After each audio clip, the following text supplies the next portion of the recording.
Another day, another vlog. Hello mga ka-costume. Another customer costume serye naman tayo. Today is Friday and it's holiday pero kailangan pa rin bumangon dahil ako ay alipin ng salapi. Sobrang hirap nga ng buhay ngayon dahil naku, bawal ang patamad-tamad. So kahit nakahiga or nakaupo ako, nagtatrabaho yung utak ko kung paano kumita. Halos lahat ng group page ng costume dito sa Davao nag-join ako para lahat na naglo-looking for or naghanap ng costume ng mga mamshi ay nilalagay ko yung address. Nagbabakasakali or kung sakaling pala rin na tayo mapili nila na shop na dito magrenta. Thank you so much, Lord.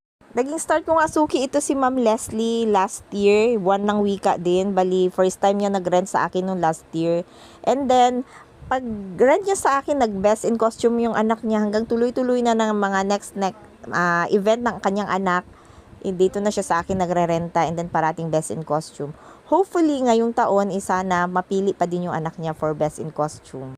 So, ito ngayon napili ngayon ni ma'am kasi last year ay Maria Clara na black and white. So, ngayon native na ganito, Filipiniana, modern Filipiniana siya na parang native siya tingnan. And then, ang details ng design ay may pa 3D flower. Sobrang crisis nga ngayong taon na ito dahil nga mas na-lessen na yung event dahil more on academic na. Pero kahit ganun, hindi pa rin tayo mawala ng pag-asa sa mga nagpaparenta. Laban lang ng laban kahit wala tayong kalaban. Napakaganda nga ng details ng gown na ito. Umbrella ball gown siya, two-way. Pwedeng cocktail and then kung pagod na yung bata sa ball gown, pwedeng tanggalin yung pinaka-skirt niya sa ilalim at magiging cocktail na siya. Ito yung detachable Filipiniana sleeve niya, nakabit na namin. May garter na yan siya para kahit hindi tahiin, nakakapit pa din sa braso ng bata.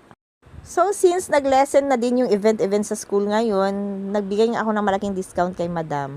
And here's the final look. Napakaganda nga ng ball gown na ito. Si Pak, sino ka dyan? Prinsesang-prinsesa siya. Modern Filipiniana. Two-way cocktail na siya. Pwedeng cocktail, pwedeng ball gown. And then, pwede din ma-remove ang Filipiniana sleeve. Sa mga wala pa pong costume for buwan ng wika, punta lang po kayo dito. Nakapin-post po sa FB wall ko ang sketch ng address. Nirelease na nga namin ang gown since Monday na gamitin. Thanks for watching. Bye!